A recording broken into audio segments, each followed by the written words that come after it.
A new report by the Office for National Statistics has shown that immigration to the UK from outside the EU is higher than it has been for 15 years.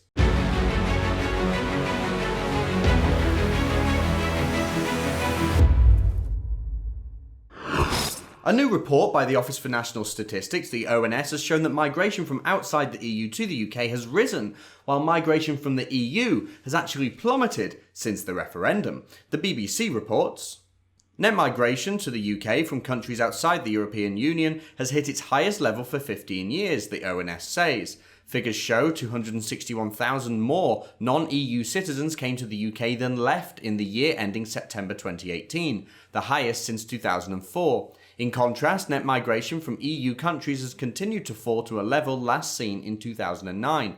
The figures are the last set before the UK is due to leave the EU next month. And separate figures released by the Home Office show the number of EU nationals applying for British citizenship hit an all-time high last year, rising by 23% to about 48,000. That's interesting, isn't it? So it's showing that migration to the UK from outside the EU, from basically anywhere in the world, has been rising, while Europeans are choosing to either go to other countries or stay, in fact, in their own home country. It reconfirms to me that the promise of a better immigration policy after Brexit was always a lie.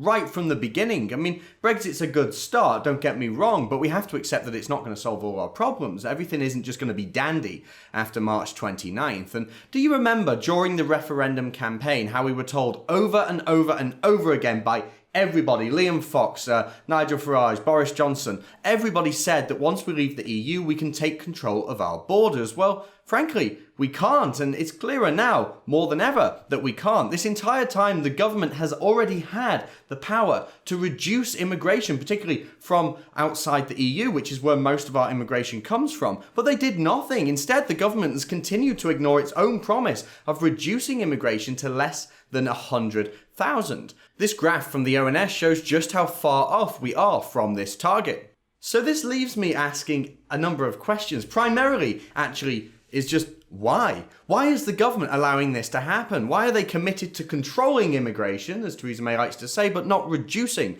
immigration? Are these people doing the jobs that Brits don't want to do? Because I'm not buying that argument. With underemployment being a major issue in Britain, where people can barely get enough hours at work to feed their family, I somehow doubt that Brits are unwilling to work.